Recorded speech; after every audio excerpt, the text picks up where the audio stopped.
안녕하세요. 사연에 빠지다의 DJ 민영입니다. 오늘도 구독과 좋아요 버튼 꾹꾹 눌러주시고요. 그럼 오늘의 사연 함께 만나볼게요. 안녕하세요. 저는 40대 여자입니다. 결혼한 지 벌써 15년이 넘은 유부녀예요. 주변 친구들은 다들 애 키우랴 남편 뒷바라지 하느라 힘들어서 결혼한 게 후회가 될 정도로 힘들대요.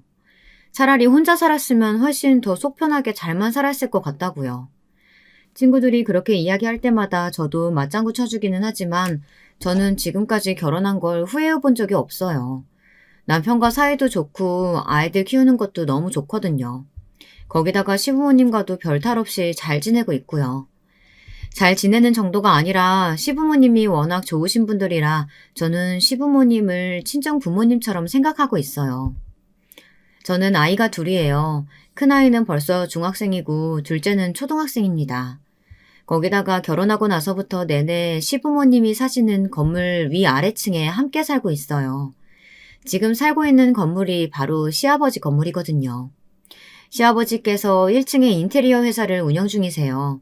남편과 시동생도 시아버지와 함께 인테리어 일을 하고 있습니다. 지금까지 들으면 아무 문제 없을 것 같은데 왜 사연까지 보냈는지 궁금하시죠? 사실 제가 사연을 보낸 이유는 동서 때문이에요. 저에게는 손 아래 동서가 한 명 있습니다. 저의 평온한 결혼 생활에 동서가 나타나고 나서부터 불편한 일들이 생기기 시작했어요. 동서와 저는 시작부터 순조롭지 않았어요. 나이부터가 참 애매했거든요. 저는 12월생인데 동생은 빠른이에요. 지금이야 빠른이 다 사라졌다지만 저희 때는 예민하게 구는 사람들이 종종 있거든요. 사실 저야 나이 같은 건 중요하지 않아요. 서로 잘 존중하고 사이좋게 지내다 보면 호칭 같은 거야 별로 중요하지 않다고 생각했거든요. 그런데 어른들은 또 그렇지가 않으신가 봐요. 엄연히 형과 아우 사이인데 며느리들끼리도 서열 정리가 필요하다고 생각하시는 것 같았죠. 저와 동서가 만나기도 전부터 시부모님은 미리부터 걱정하셨어요. 나이 차이가 애매하다고요. 차차 정리해도 될 일을 시부모님은 굳이 상견례장에서 나이 이야기를 꺼내셨습니다. 아예 태어난 해가 다르면 몰라도 같은 해에 태어났으면 당연히 동갑이지 뭐. 나이가 뭐가 중요해? 시댁에 왔으면 남자들 서열로 정리하는 거지. 그냥 둘째는 형님이라 부르고 첫째는 동서라고 불러라. 그러는 게 가장 깔끔해. 시부모님이 그렇게까지 말씀하시니 저도 상견례 자리에서는 별다른 이야기 없이 그냥 웃어넘겼습니다. 호칭이나 관계는 저와 동서가 친해지면 자연스레 알아서 하면 되니까요. 그런데 상견례가 마무리될 즈음 화장실에서 동서를 마주쳤는데요. 식사 자리에서의 상황이 불편했는지 제게 따지듯 이야기하더군요. 이름이 진영씨라고 했나요? 진영씨는 96학번이죠? 나는 사실 학번은 95학번이에요. 우리가 동갑이라 어른들이 아무래도 신경 쓰이시나 봐요. 나는 상관없으니까 소라씨 호칭 때문에 신경 쓰이면 그냥 우리끼리는 편하게 이름으로 불러요. 내가 돌려서 말했더니 못 알아들으셨나 보다. 내 말은 내가 한 학번 위니까 엄연히 따지면 내가 언니라는 소리예요. 저는 제가 잘못 들은 줄 알았습니다. 그러니까 동서 말은 저더러 언니라고 부르라는 소리였나 보더라고요. 저는 저도 모르게 실소가 흘러나왔어요. 제가 생김새는 얌전해 보여도 저도 결혼생활 15년 차에 애 둘 아줌마예요. 아무리 나이가 비슷해도 아가씨가 아줌마 내공을 이길 수야 없죠. 더군다나 앞으로 한 집안에서 동서지간으로 지내야 하는데 맏며느리로서 호락호락 넘어가줘서는 안 된다는 생각이 딱 들었습니다. 더군다나 제 딴에는 이름으로 서로 부르자고 한 것도 배려해준 거라고 한 거였거든요. 동서가 이런 식으로 나오면 저도 배려할 필요가 없다는 생각이 딱 들었습니다. 동서야말로 나이만 먹었지 사리분별을 잘 못하네. 우리 그이랑 서방님 나이 차이가 4살이야. 거기다가 아버님 가게 직원들 보는 눈도 있고. 내가 동서를 언니라고 부르는 게 말이 돼? 세상에 그런 개족보가 어딨어. 어머, 진혁씨 나랑 같은 또래면서 굉장히 고지식하네요. 남들 시선이나 어른들 말이 뭐가 중요해요. 우리 관계는 우리가 알아서 하면 되는 거지. 동서도 웬만해선 쉽게 넘어갈 생각이 없더군요. 저를 옛날 사람 취급까지 하면서 자기가 하고 싶은 대로 유도하려고 했어요. 그래봐야 저는 동서를 절대 언니라고 부를 생각이 없었습니다. 어찌됐든 시작부터 감정이 상해봐야 좋을 게 없으니 저는 애써 좋게 좋게 넘어가려고 한 발 물러섰습니다. 아직 식장에도 안 들어갔는데 벌써 나인이 호칭이니 말하는 것도 웃기네요. 식 올리고 차차 정리하도록 하죠. 제 말에도 동서는 대꾸 없이 화장실을 나가버렸습니다. 뒤도 돌아보지 않고요. 저는 시작부터 뭔가 찜찜한 게 동서와 잘 지낼 수 있을까 신경이 쓰였습니다. 역시나 첫인상부터 남달랐던 동서는 결혼하고도 별반 다르지 않았어요. 전혀 저와 잘 지낼 생각이 없어 보였습니다. 결혼과 동시에 동서도 저희 아랫집으로 들어왔어요. 그러다 보니 싫어도 매일 마주치다시피 했습니다. 일주일에 몇 번씩 마주치는데도 동서는 절대 저를 먼저 부르지 않았어요. 눈이 마주쳐도 인사 한 번을 제대로 안 하더라고요. 게다가 어른들 앞에서는 교묘하게 여우짓을 하더군요. 저와 둘이 있을 때는 일절 말도 안 걸고 무시하면서 그나마 시부모님이 계시면 호칭 없이 존댓말로 말을 하긴 하더라고요. 그랬으니 시부모님도 별다르게 이상한 점을 느끼지 못하셨어요. 처음엔 저도 그런 대로 지낼만 했어요. 서로 굳이 후칭을 부르지 않아도 불편한 게 없었거든요. 거기다가 어차피 제가 손이 사람인데 동서랑 신경전을 해봐야 결국은 제가 이기는 싸움이라고 생각했습니다. 그런데 시간이 지날수록 겪다 보니 동서가 아주 보통이 아니더군요. 어느 날이었습니다. 시부모님 댁에서 함께 저녁을 먹고 동서와 둘이 주방에서 설거지를 하고 있었어요. 동서가 갑자기 미안하다고 사과를 하더군요. 상견례 날 제게 괜한 말을 했다면서요. 저는 당연히 제게 나이 운운하며 이야기한 게 미안해 그러는 줄 알았더니 그게 아니더군요. 우리 그이한테 들었는데 대학 안 나왔다면서요? 진작 말을 하지 그랬어요. 그럼 구육학번도 아닌 건데. 내가 학번이 위라는 둥 언니라는 둥 그런 소리는 안 했을 거 아니에요. 동서, 사람 되게 웃긴다. 내가 동서한테 언제 대학 나왔냐고 말한 적 있어? 동서 멋대로 판단해놓고 왜 사람 꼴을 이상하게 만들어? 어머, 진혁 씨야말로 사람이 미안해서 먼저 사과하는데 꼭 그런 식으로 받아들여야겠어요? 아, 혹시 대학 못 간 거에 대해 자격지심 같은 거 있어요? 동서, 말 좀 가려서 해. 누가 자격지심 부렸다고 이래? 저는 대학을 가지 않았습니다.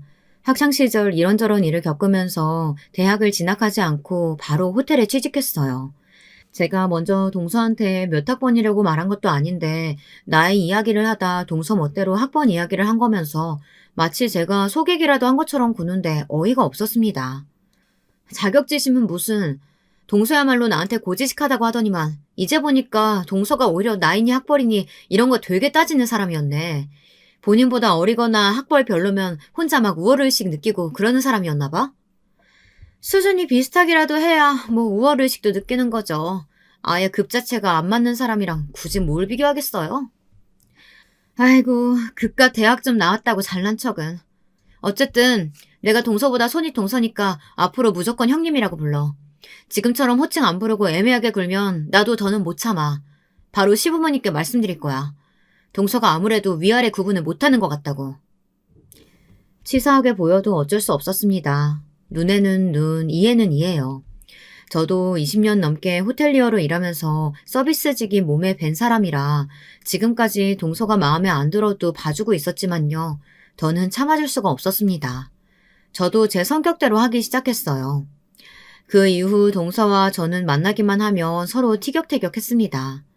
한 건물에 살면서 오며 가며 자주 보다 보니 다툴 일도 많았습니다. 제가 그렇게 말했는데도 동서는 저를 형님이라고 부르지 않았습니다. 꼬박꼬박 진영씨, 진영씨 하면서 이름을 불렀어요. 그러다 보니 저도 동서에게 적대적일 수밖에 없었습니다. 별거 아닌 일에도 예민해져서 동서에게 짜증 섞인 말로 대꾸하게 됐어요. 일이 있어 시댁에서 만나면 은근슬쩍 서로 집안일을 미루기도 하고 시부모님께 서로 더 예쁨 받으려고 눈에 보이지 않는 신경전도 했습니다. 저희 시부모님은 별로 부족한 게 없으세요. 경제적으로도 걱정이 없으시고 두 분 사이도 좋아 자식들이 별로 신경 쓸 게 없거든요. 그래서 생신따나 명절 때 고민이 많이 돼요. 용돈을 드리려고 해도 얼마를 드려야 하나 고민되고 선물을 해드리려고 해도 눈이 높으신 시부모님께 골라드리기가 여간 어려운 게 아니었습니다. 남편은 신경 쓰지 말라고 하지만 며느리 입장에서 그럴 수가 있나요? 동서도 저와 마찬가지로 명절이나 생신 때마다 고민한 흔적이 보였습니다. 그래도 저는 경력자잖아요. 결혼하고 시부모님을 모신 지 15년이 넘었으니 시부모님 취향이야 동서보다 꿰뚫고 있었죠. 한 번은 시어머니 생신날이었습니다. 저는 평소 하던 대로 시어머님이 자주 가시는 백화점 상품권과 미역국을 끓여 올라갔어요. 결혼 초기 때 저도 이것저것 많이 선물을 해봤는데 눈이 높으신 시어머님의 취향을 맞추기 힘들더라고요. 비싸고 좋은 걸 다 사드려도 당신 취향이 아니라고 꼭 바꾸러 가시길래 몇 년 전부터는 아예 상품권으로 드리기 시작했습니다. 거기다가 제가 결혼하고 첫 시어머니 생신 때 미역국을 끓여드렸는데 그때 시어머니께서 너무 좋아하셔서 줄곧 미역국은 제가 끓여다 드렸어요. 어머, 내 생일날 다른 사람이 미역국 끓여준 게 몇십 년만인지 모르겠다. 친정엄마 돌아가신 이후로는 줄곧 내가 끓여 먹었거든. 남편의 아들이 둘이나 있어도 생일날 미역국 한 번 끓여준 적 없다면서 시어머니는 굉장히 좋아하셨어요. 눈물까지 글썽거리시면서요.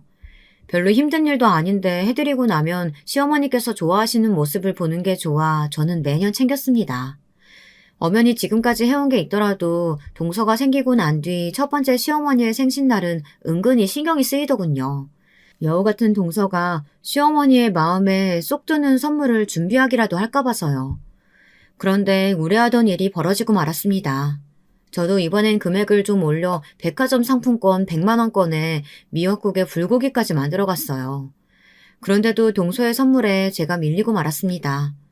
동서의 선물은 덜렁 사진 한 장이었는데 말이죠. 어머님, 생신 때 서프라이즈로 말씀드리려고 지금까지 꾹 참고 있었어요. 벌써 12주 넘었대요. 아이고, 잘했다, 잘했어. 우리 며느리 장하다. 동서와 시동생이 이미 40대에 들어선 나이에 결혼했기 때문에 시부모님께서는 아예 손주를 기대도 하지 않았어요. 그런데 동서가 결혼한 지 몇 개월도 채 되지 않아 임신을 한 겁니다. 그것도 시어머니 생신 때 이미 주수가 꽤 됐더라고요. 노산이다 보니 안정권에 들어설 때까지 비밀로 하고 있었던 거죠. 가족으로서 당연히 축하해줄 일이었지만 은근 셈이 났습니다. 제가 동서를 별로 좋아하지 않아서인지 괜히 얄밉고 밑살맞게 보이더라고요. 아버지, 어머니, 저도 이제 엄연히 한 집안의 가장 됐으니까 형이랑 똑같이 대우해줘야 돼요. 장남이라고 뭐든지 다 형한테만 주면 안 돼요. 시동생은 이때다 싶었는지 아주 시아버지에게 갖은 아양을 떨었습니다.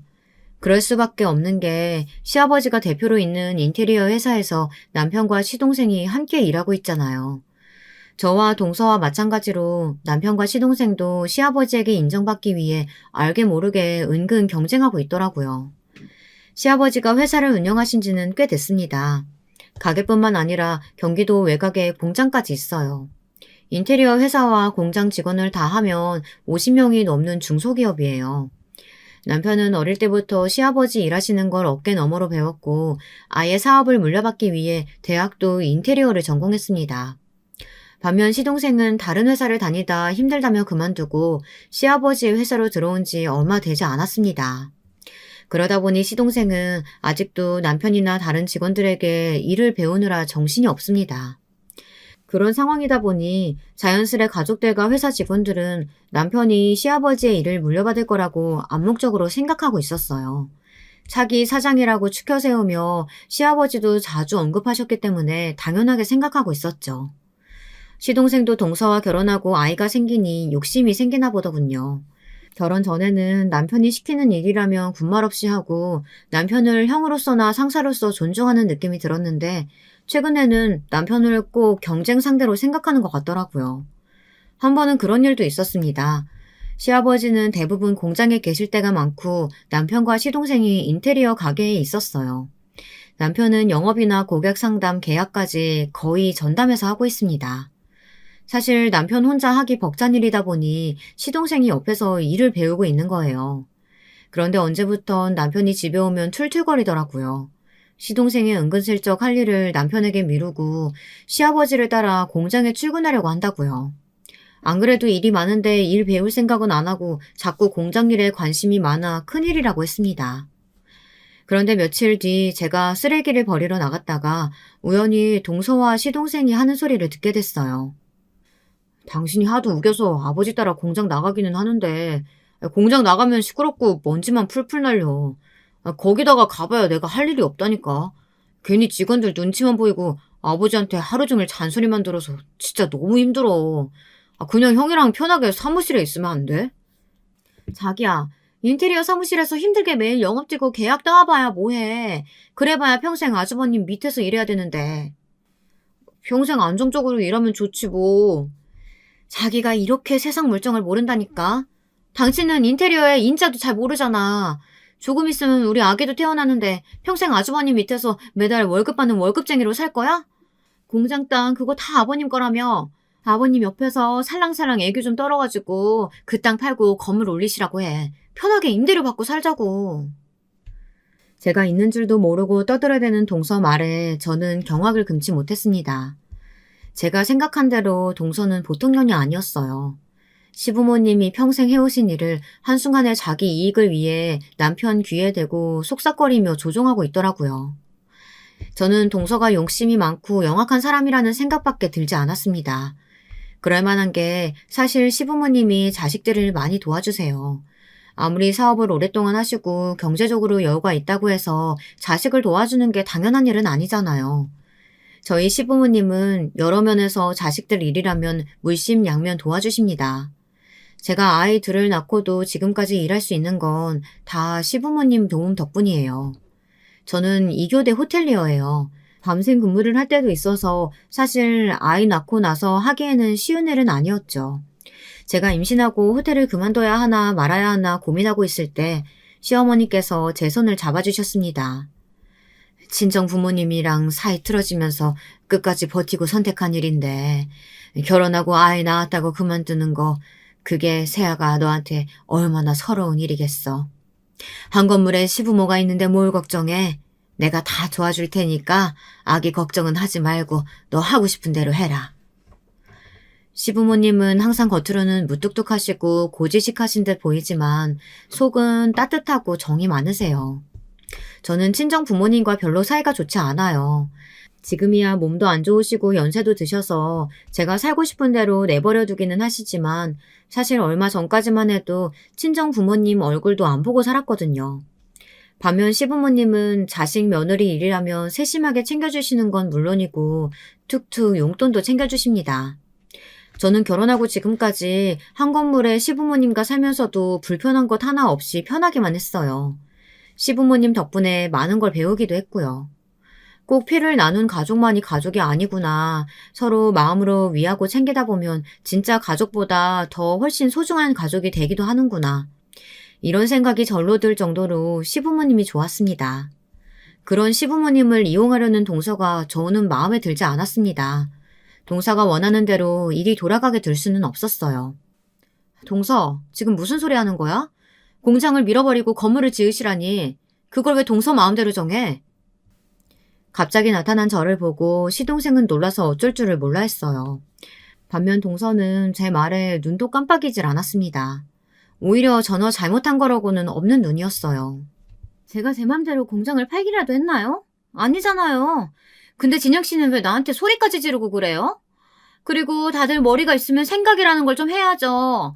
그 큰 땅에 굳이 힘들게 공장 돌리면서 벌어봐야 직원들 월급으로 다 나가는데 뭐하러 우리 때까지 힘든 사업을 해요? 건물 하나 세우면 대대로 편하게 먹고 살 수 있는데. 저도 동서 말이 100% 다 틀렸다고 생각하진 않습니다. 요즘 사람들 생각이야 당연히 가만히 앉아서 편하게 돈 버는 게 좋다고 생각하죠. 하지만 시아버지와 남편이 평생 일궈온 사업을 이제 막 시집 온 며느리가 남편을 꼬드겨서 집안 전체를 흔들려고 하는 모습은 좋게 보이지 않았습니다. 시동생이 시아버지에게 공장을 팔고 건물을 세우자고 말했다가는 시아버지께서 난리를 치시며 시동생에게 엄포를 놓으실 게 뻔하거든요. 동서는 이제 막 시집와서 우리 시부모님이 어떤 분들인지도 잘 모르는 것 같은데 시부모님 두 분 다 공장 직원들 진짜 가족처럼 생각하시는 분들이야. 당신들 좀 편하게 살자고 그 직원들 다 해고하고 내보내실 분들 절대 아니라고. 그러니까 행여 어머님 아버님 앞에서 괜한 소리 하지 마. 저 딴에는 정말 동서를 생각해서 해준 이야기였습니다. 혹시나 시부모님 앞에서 실수할까 봐서요. 그런데 기가 막힌 건 동서는 제 말을 아예 귀뚱으로도 듣지 않았다는 겁니다. 진영 씨는 나이를 도대체 어디로 먹었어요? 나랑 또래면서 그렇게 세상을 몰라요? 하긴 남들 다 대학 갈 때 대학도 안 가고 일찍부터 호텔에서 남들 뒤치다꺼리 하면서 힘들게 돈 벌어서 살아왔으니 노동으로 인해 버는 돈이 세상에서 제일 값지다고 생각하겠죠. 근데 어쩌죠? 세상은 절대 그러지 않거든요. 지금이라도 정신 좀 차리세요. 애들이 뭘 보고 배우겠어요. 동서는 제 충고에도 본인 말이 다 맞는다고 우겼습니다. 그러든지 말든지 저는 신경도 안 썼어요. 동서 같은 부류의 사람이라면 제가 제일 잘 알아요. 아주 어릴 때부터 가까운 곳에 있었거든요. 사실 저희 친정 부모님이 딱 동서 같은 사람들이에요. 제가 그로 인해 아주 힘든 어린 시절을 보냈기 때문에 잘 알고 있습니다. 제 큰아이는 중학생인데도 피아노 학원만 다니고 있고요. 초등학생인 둘째는 태권도 학원만 다니고 있어요. 집에 와서도 특별한 공부를 하지 않고 책을 읽거나 영화를 봅니다. 아이들이 그러고 싶어 하거든요. 집에 와서 학원에 가지 않고 스스로 공부합니다. 공부가 더 필요한 과목이 있으면 제게 언제든 이야기하라고 했어요. 하지만 지금까지는 아이들 스스로 잘하고 있어요. 주변 엄마들은 저를 신기해해요. 마음이야 누구나 아이가 원하는 대로 해주는 좋은 엄마이고 싶지만 현실적으로 되질 않는다고요. 제가 아이들에게 공부하라고 강요하지 않고 너그럽게 키우는 데에는 다 이유가 있습니다. 사실 제가 강남 8학군 출신이에요. 국민학교, 중학교 다 유명 사립학교를 나왔습니다. 내내 고액과외니 학원이니 안 해본 사교육도 없고요. 친정 부모님이 강남에서 유명 학원을 운영하세요. 그러다 보니 저는 아주 어릴 때부터 서울시에서 주최하는 경시대회랑 경시대회에는 다 출전했습니다. 고등학교도 친정 부모님이 계획하신 대로 외고를 입학했어요. 제게는 선택권이 없었어요. 친정 부모님은 본인들 커리어가 있다 보니 외동딸인 저를 당연히 명문대에 입학시켜야 한다고 생각하셨거든요. 어릴 때부터 부모님께 귀에 딱지가 생기도록 하도 들어서 서울 연고대가 아니면 우리나라에는 대학이 아예 없는 줄 알았을 정도였습니다. 그때까지만 해도 당연히 그렇게 해야 하는 줄 알았고요. 하지만 여러 면에서 제가 그만큼 역량이 되지 않았습니다. 원하지도 않는 외고에 진학했으니 학교 생활도 전혀 즐겁지가 않았고요.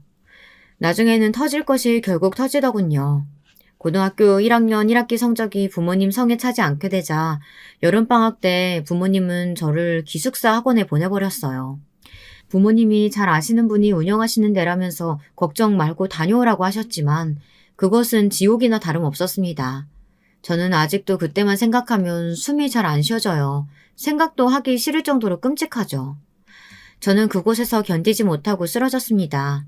학원에서 잠을 줄이고도 공부할 수 있는 약이라고 해서 뭘 줬는데 그 약이 제 몸에 맞지 않아 부작용을 일으켰어요. 당시에 학업 스트레스가 심해서 거의 먹지도 못하고 잠도 못 자고 면역력이 떨어져 있었을 때였으니 당연한 결과였죠. 그런데도 부모님은 저를 포기하지 못하셨어요. 저를 미국에 보내셨습니다. 아마 제가 그대로 한국에서 외고를 다녀봐야 부모님이 원하는 대학에는 절대 못 간다고 판단하셨던 것 같아요. 본인들이 강남 유명 학원 원장인데 자식이 그 모양이니 꼴도 보기 싫으셨겠죠. 다른 애들은 부모가 정보력도 없고 경제력도 없어서 뒷받침을 못 해줘서 난린데 어떻게 된 게 너는 편하게 앉아서 공부만 하면 되는 애가 이렇게 유학하고 나약해 빠졌어.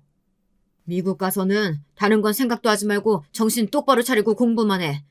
네가 미국에서 영어만 완벽하게 해오면 그 후엔 이 아빠가 알아서 서울 연고대에 넣어줄게. 부모님은 제 생각이 어떤지 뭘 하고 싶은지는 한 번도 물은 적이 없었습니다. 저도 태어나서 한 번도 제 생각을 부모님께 이야기해 본 적이 없다 보니 어떻게 해야 하는 건지 방법을 알지 못했죠. 그나마 다행이었던 건 부모님을 벗어나 미국에 혼자 갔다는 겁니다.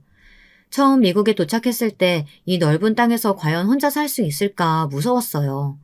그런데 살다 보니 부모님 없이도 제가 잘 살 수 있다는 걸 알게 되었어요. 오히려 훨씬 더 자유롭고 저에 대해 생각할 수 있는 시간이 많았습니다. 미국에서는 방학 때마다 혼자 여행을 다녔어요. 부모님이 보내주신 돈으로 여유롭게 미국 여기저기를 돌아다녔습니다. 명분은 영어 공부였지만 저는 새로운 것을 찾기 위해 자유롭게 지냈어요. 자유로움 속에서 생긴 꿈이 바로 호텔리어예요.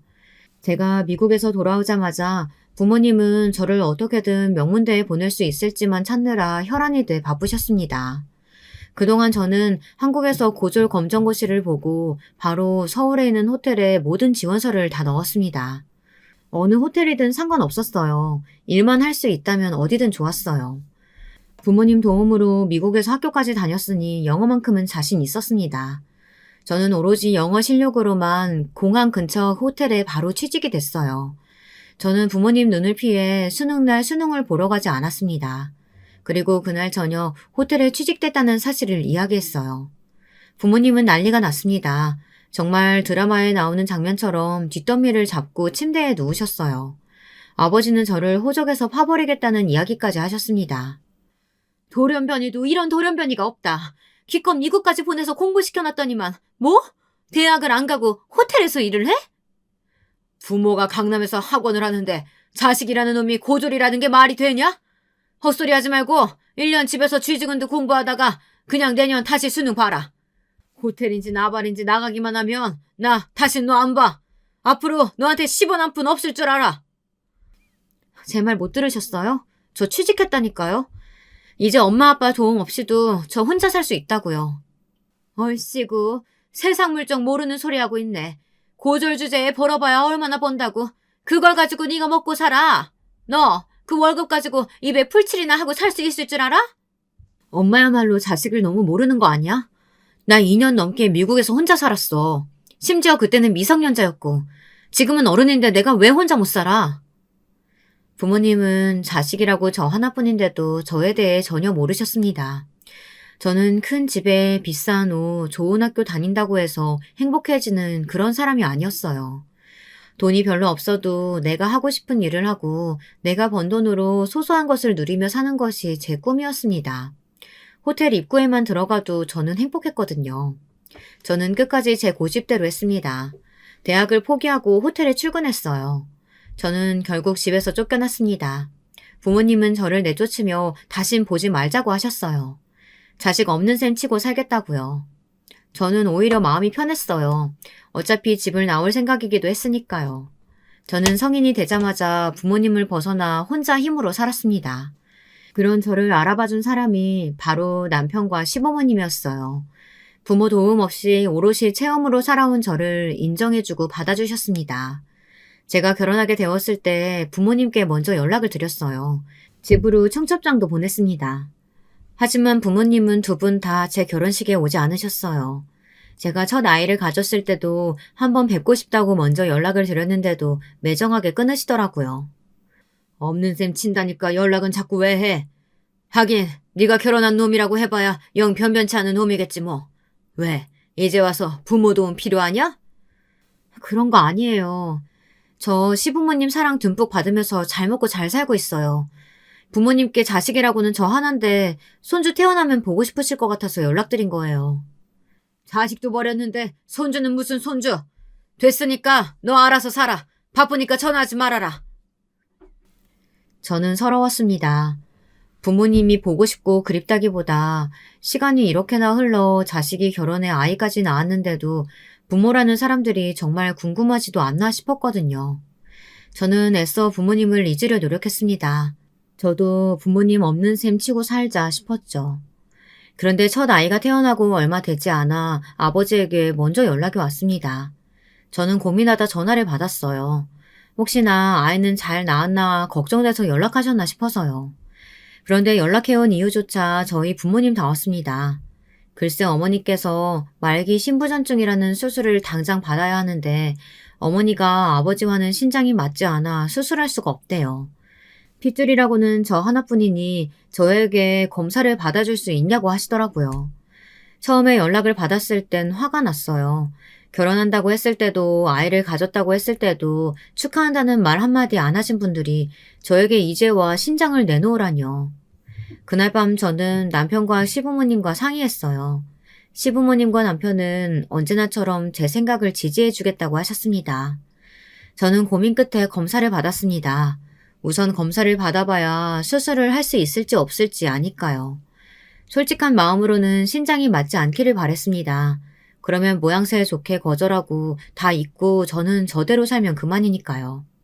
그런데 하늘도 무심하시지 저와 어머니의 신장이 맞았습니다.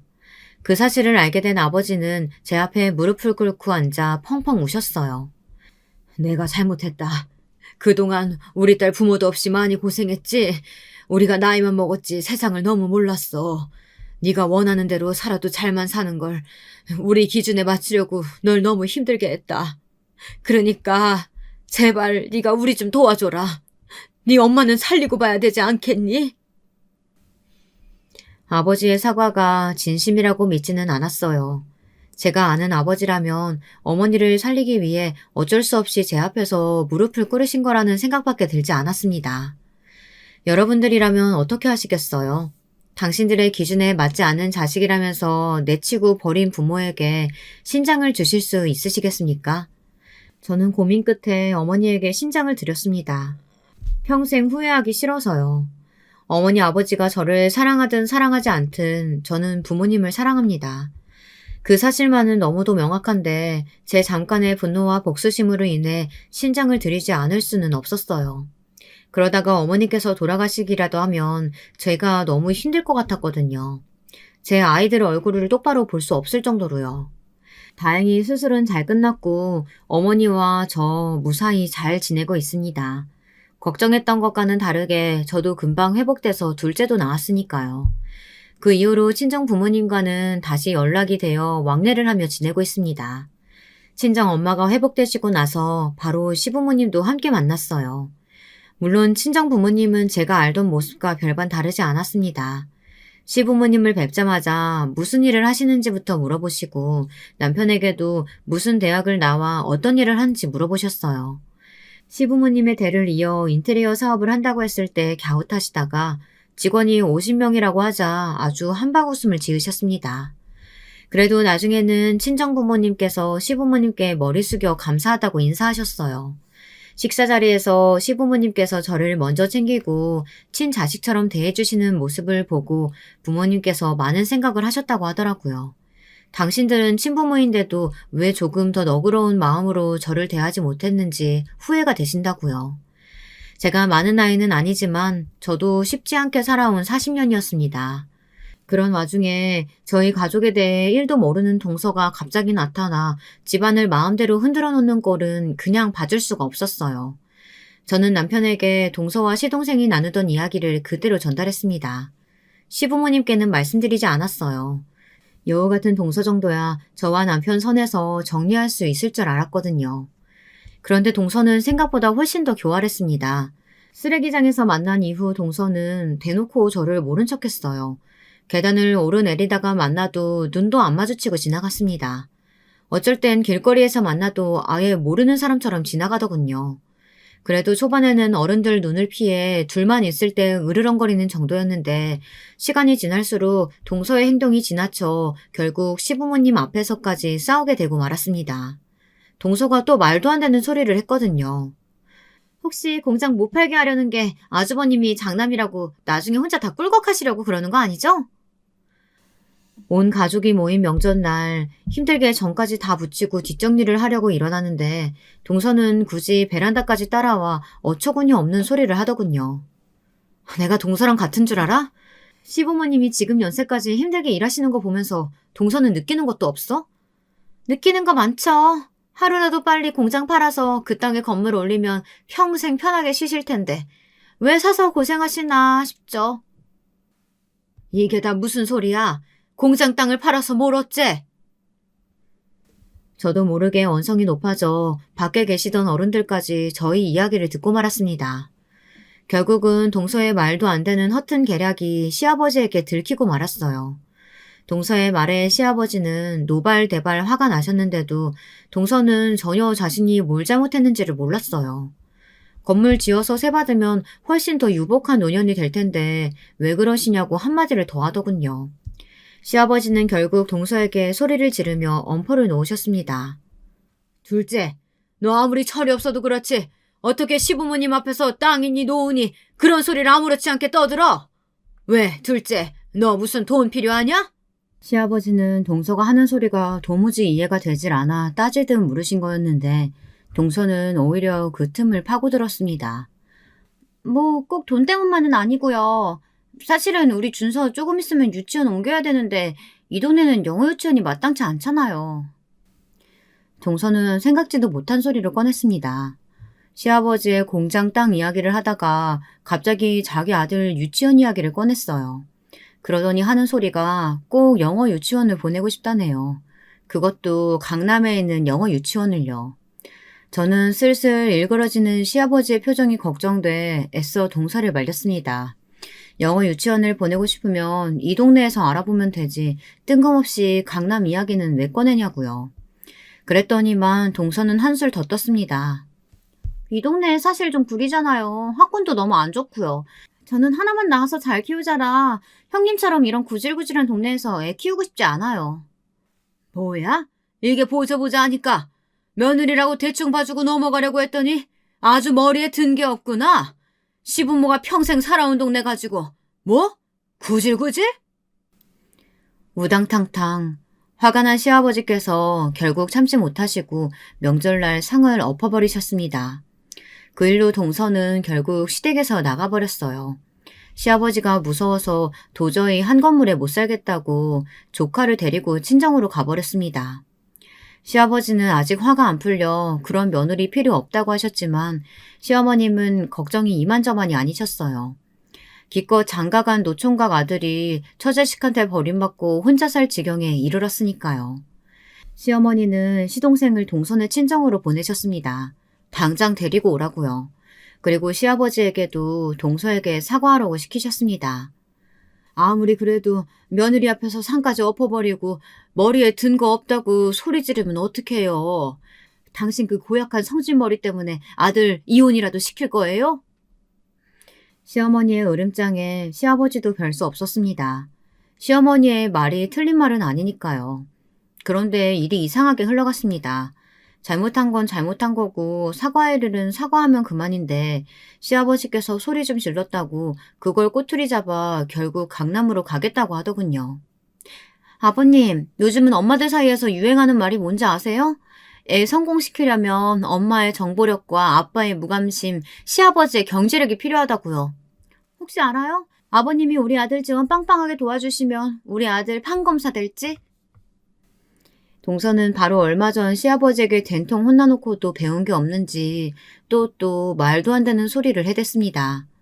동서는 아예 대놓고 시아버지에게 강남에 집을 하나 구해달라고 했어요. 그러면서 영어 유치원까지 보내달라고 하더군요. 옆에서 듣고만 뗐던 시동생도 민망했는지 동서에게 그만하라고 말리는데도 동서는 아랑곳하지 않았습니다. 당신은 잠자코 있어. 우리 아버님 완전 능력자신데 좀 도와주시면 좋잖아. 그쵸, 아버님? 아버님도 손주 판검사 되면 좋으시잖아요. 동서 아들 판검사 만들고 싶으면 동서가 벌어서 만들어야지. 그걸 왜 아버님더러 해달래? 아주 몸을 베베 꼬며 알랑방귀를 끼는데 그 모습이 아주 꼴도 보기 싫더군요. 형님이 왜 우리 집 일에 신경 써요? 형님이야 고등학교 나와서 대충 살다 시집왔으니까 모르겠지만 우리 애들이 커서 살아갈 세상은 그렇게 호락호락하지 않거든요? 우리 애들은 형님네 애들처럼 안 키울 거라고요. 동서는 제게 형님이라고 부르기 싫었지만 억지로 했어요. 거기다가 동서와 저는 아예 말도 통하질 않았습니다. 제 지난 과거를 시시콜콜 동서에게 이야기하고 싶지 않아 신경을 끄기로 했습니다. 그러더니만 시아버지께서 안 도와주시면 강동구에 사시는 친정에 들어가서라도 애를 강남에 있는 영어 유치원에 꼭 보내겠다네요. 시동생을 혼자 이 집에 두고요. 기가 차고 어이가 없다가도 제 어릴 적 생각이 나서 조카가 안쓰러웠습니다. 동서도 저희 친정 부모님처럼 나중에 후회할 게 뻔해 보이기도 했고요. 동서는 물러설 생각이 없어 보였습니다. 정말 애만 데리고 친정에라도 갈 기세였어요. 시아버지께서 결국 동서가 원하는 대로 해주셨습니다. 이러다간 40 넘은 아들이 졸지에 처자식 없이 혼자 살게 될지도 모르니 들어줄 수밖에 없었죠. 그래, 내가 강남에 전셋집 하나는 구해줄게. 근데 그 이후로 벌어지는 일들은 둘째, 네가 다 알아서 하는 거다. 동서는 정말 며칠 지나지 않아 집을 구해 나갔어요. 동서와 시동생이 나가고 나니 집안이 조용하고 허전했습니다. 사이가 좋지는 않았지만 그래도 미운 정이 들었는지 간자리가 쓸쓸하긴 하더군요. 동서가 이사가고 난 뒤 얼마 되지 않아 집들이를 한다고 시부모님과 저희 식구들을 다 초대했어요. 저는 퇴근하고 따로 갔는데 시간이 늦어서 백화점이며 마트도 다 문을 닫았더라고요. 저는 할 수 없이 편의점에서 휴지만 사서 들어갔습니다. 그래도 명색이 손이 사람인데 휴지만 하고 입을 싹 닫기는 미안해 남편과 상의해 따로 집들이 선물을 해줄 생각이었습니다. 그런데 동서가 제 손에 들린 휴지를 보자마자 정색을 하더라고요. 형님, 여기 강남 아파트예요. 어떻게 집들이 오시면서 휴지 하나 덜렁 사와요? 암튼 이래서 사람이 수준이 맞아야 상대하는 거라니까. 동서는 수준이 안 맞는다는 헛소리를 툭툭 내뱉더니만 급기야 제가 사온 휴지를 바닥에 내동댕이 쳤습니다. 동서, 지금 뭐 하는 거야? 아무리 그래도 사람 성의가 있는데 어떻게 던질 수가 있어? 마음에 안 들면 던질 수도 있죠. 학번도 없는 고졸한테 형님이라고 부르는 것도 짜증나 죽겠는데 형님이야말로 제발 제 심기 좀 그만 건드세요. 그때였습니다. 동서 핸드폰이 시끄럽게 울리더군요. 어디서 온 전화인지 동서가 아주 목소리까지 다듬고는 공손하게 전화를 받았습니다. 어머, 안녕하세요, 선생님. 알고 보니 동선의 아파트 앞에 대로변에 있는 건물에 유명 영어학원에서 온 전화더군요. 영어 유치원도 모자라 조카를 영어학원에 보내려고 대기를 걸어놨는데 그게 잘 안 됐는지 동서가 얼굴이 안 좋았어요. 저는 짜증을 내며 씩씩거리는 동서에게 그 영어학원에 그렇게 보내고 싶냐고 물었어요. 조카가 아직 나이도 어린데 굳이 학원까지 보낼 필요가 있느냐고 물었습니다. 그러자 동서가 저를 향해 코웃음을 치더군요. 제게 네가 뭘 하냐는 식으로요. 저는 그런 동서에게 보란 듯 더 크게 웃어 보였습니다. 내가 그 영어학원 들어갈 수 있게 도와줘? 제 말에 동서가 아주 배꼽까지 잡고 웃더군요. 저기요, 이 영어학원이 무슨 학원인지는 알고 얘기하는 거예요? 저도 여기 들어가려고 학원 선생님들 정보까지 다 알아봤는데도 인맥 없어서 못 보내고 있는데 형님이 무슨 수로 도와준다고 그러는 거예요? 동서가 말한 그 학원 있는 빌딩이 바로 내 거야. 제 말에 동서는 혀를 끌끌 찼습니다. 저더러 제정신이냐면서요. 둘째, 너 내가 큰애한테 말 조심하라고 했지? 그리고 네가 뭘 모르나 본데 저 앞 저 건물 큰애 건물 맞다. 그래, 큰애 친정 부모님이 몇 년 전에 증여해준 건물이잖아. 평생 저 건물에서 학원만 하셨다고 하셨지? 네, 맞아요. 저 건물의 입시학원은 아직도 아버님이 운영하세요. 다른 학원들은 다 세준 거고요. 그제야 믿기는지 동서는 눈동자를 이리저리 굴리더니만 어쩔 줄 몰라 했습니다. 그러더니 개거품을 물면서 저에게 달려들었어요. 말까지 더듬으면서요. 정말이에요? 저 건물주가 형님이라고요? 말도 안 돼. 동서는 속고만 살았어? 왜, 고졸은 건물 갖고 있으면 안 되니? 그 건물이 바로 저희 친정 부모님께서 갖고 계시던 입시학원 건물이에요. 몇 년 전 신장 수술을 받으신 아버지도 느끼신 것이 많았는지 저에게 지난날의 일들을 사과하고 싶으시다며 건물을 증여해 주셨어요. 저는 괜찮다고 몇 번이나 거절했지만 부모님은 완강하셨어요. 그래야 마음의 빚이 사라질 것 같다고요. 그래서 제가 갖게 된 건물인 거죠. 저렇게 큰 건물이 있는데 왜 호텔에서 아직도 일하세요? 저 건물에서 나오는 새만 해도 장난 아닐 텐데. 동서 말이 맞습니다. 건물에서 나오는 임대료가 꽤 되긴 해요. 동서가 하나는 알고 둘은 모르네. 내 꿈은 집에서 뒹굴뒹굴하면서 새나 받아 쓰는 건물주가 아니야. 그 건물 목 좋은 거 동서도 알지? 나 임대료 받은 거 한 푼도 안 쓰고 차곡차곡 모았어. 돈 모이는 대로 건물 할고 호텔 지을 거야. 내 호텔. 사실 친정 부모님께 건물을 받고 난 뒤 머릿속으로 생각만 하던 일인데 막상 입 밖으로 꺼내니 뭔가 대단한 일 같기는 하더군요. 그 순간 동서 눈빛이 180도 달라졌어요. 그러더니 제게로 다가와 제 손을 덥석 잡더군요. 형님, 너무 멋있어요. 저 앞으로 형님이라고 꼬박꼬박 부를게요. 아니, 제 마음을 다해 존경하고 따르겠습니다. 그러니까 형님의 하나밖에 없는 조카 우리 준서 영어학원 들어갈 수 있게 도와주실 거죠? 동서는 아주 나긋나긋한 목소리로 제 앞에서 아주 꼬리를 살랑살랑 흔들더군요. 한순간 돌변한 태도에 저뿐만 아니라 시부모님, 남편, 거기다가 시동생까지 다들 놀라 혀를 찼습니다.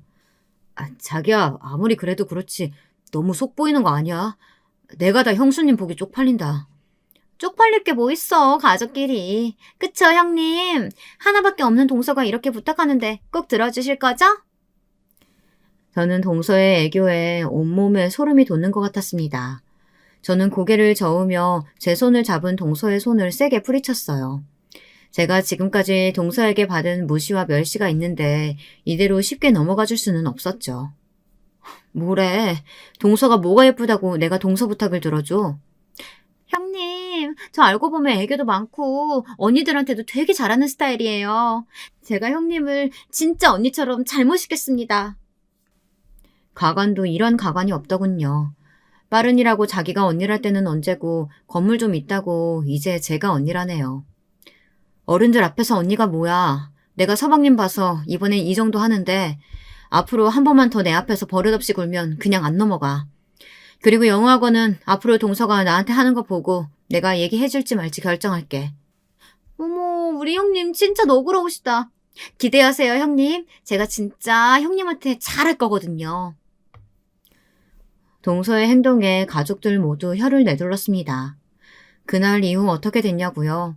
동서와 제 사이는 전과는 많이 달라졌습니다. 동서는 놀라울 정도로 태세 전환이 빠른 사람이었어요. 얼마 뒤 제 생일날 미역국에 갈비찜도 모자라서 떡까지 맞춰 해왔더라고요. 호텔 사람들이랑 건물 사람들한테까지 나눠주라고 아주 박스로 해왔습니다.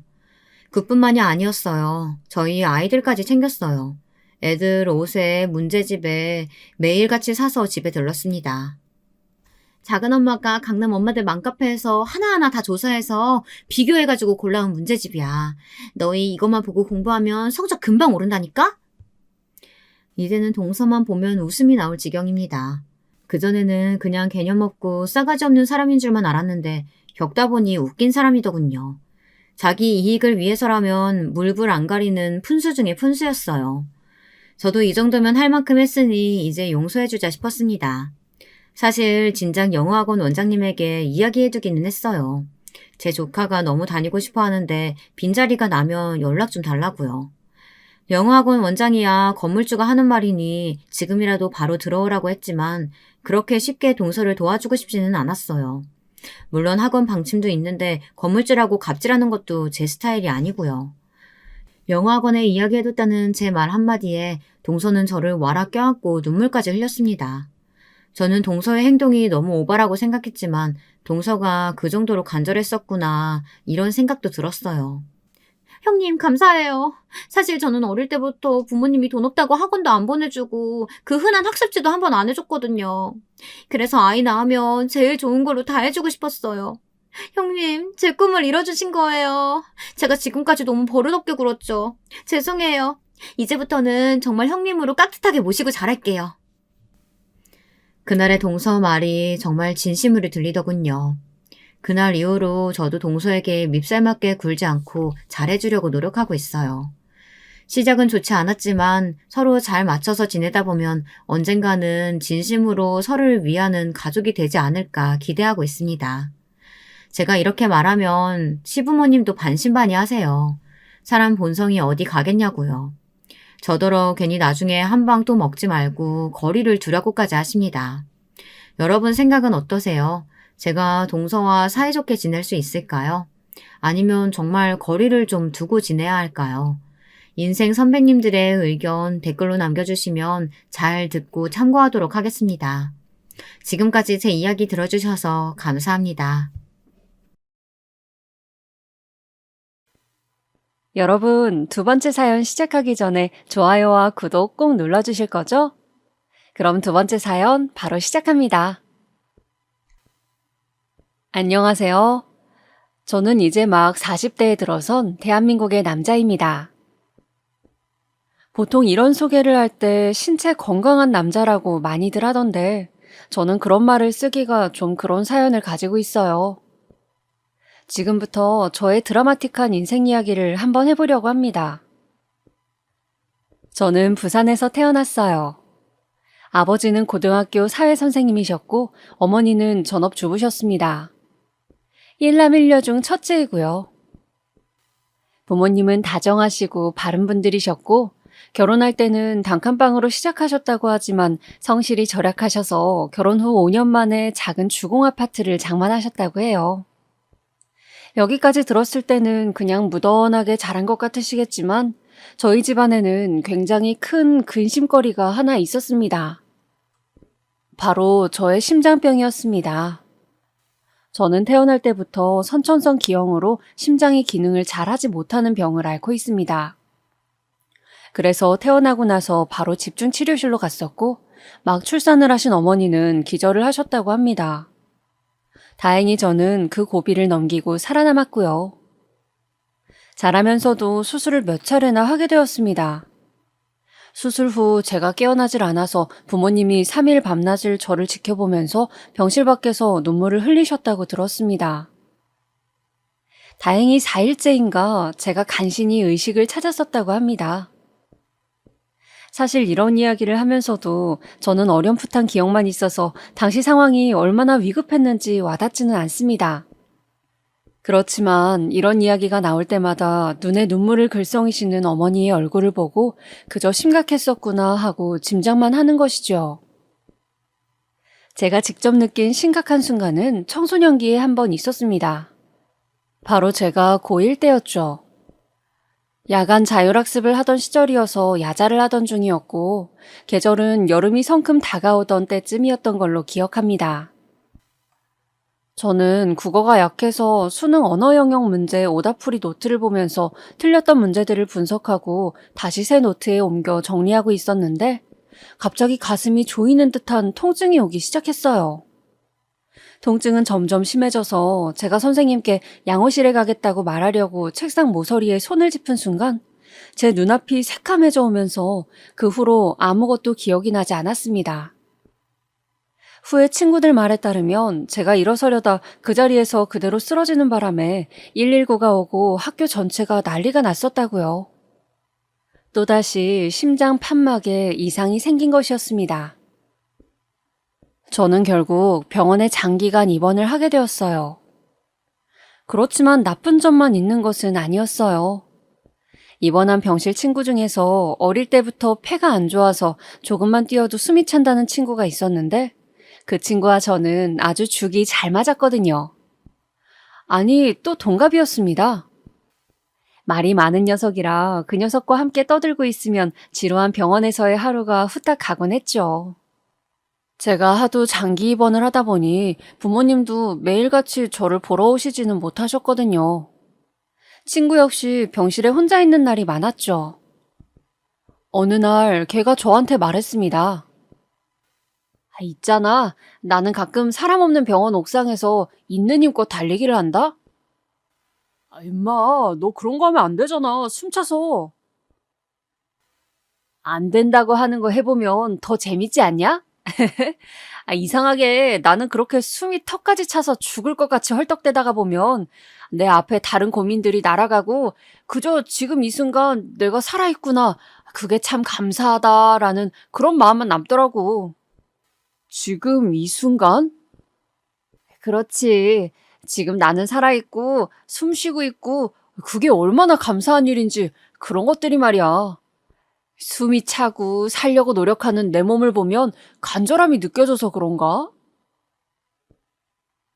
저는 아직도 이 대화를 잊을 수가 없습니다.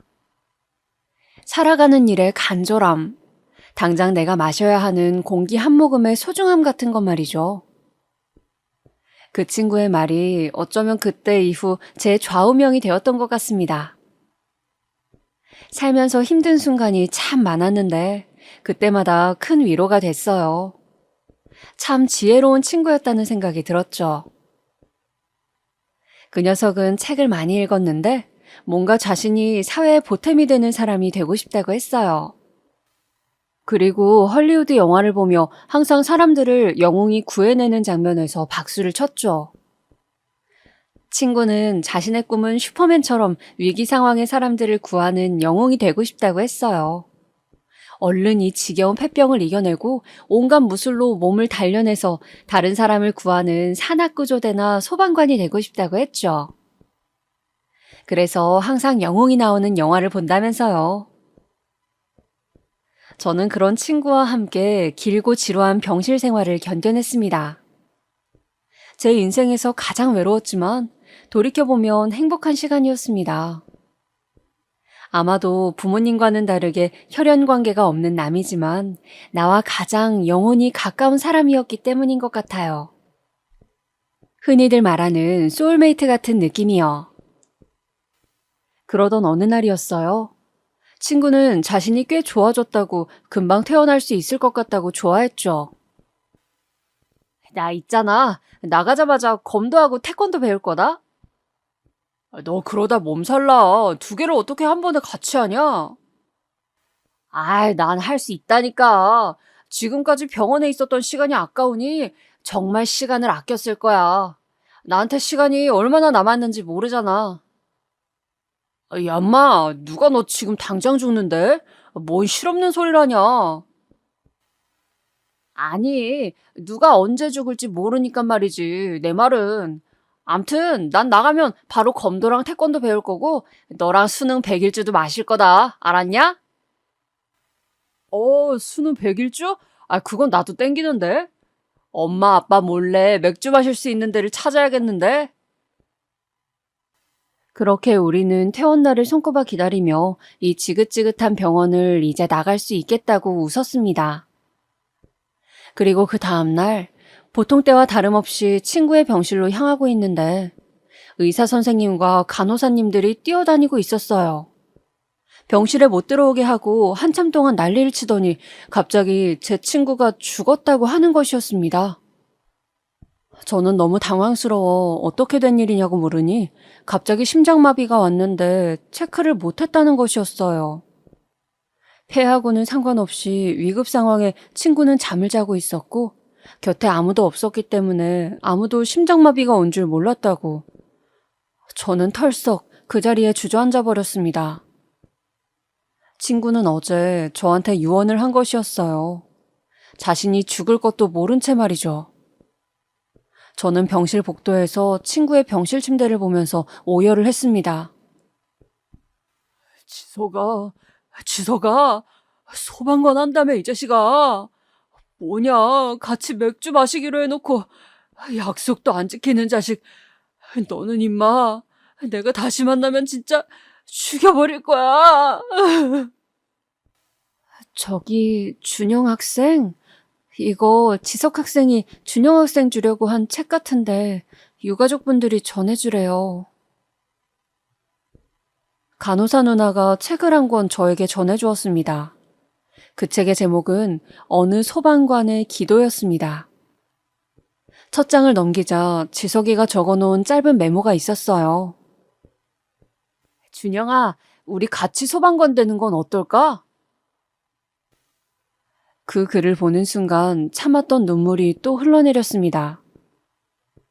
나와 함께 소방관이 되는 걸 꿈꾸면서 이 책을 샀을 텐데 친구는 이제 영영 볼 수 없는 먼 곳으로 가버렸으니까요. 지석이는 왜 이 책을 저한테 주려고 했을까요?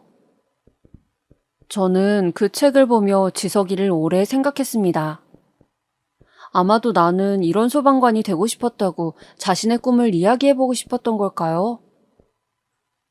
그 후로 저도 사람을 구한 소방관들의 이야기들을 찾아보면서 소방관의 꿈을 키우게 되었습니다.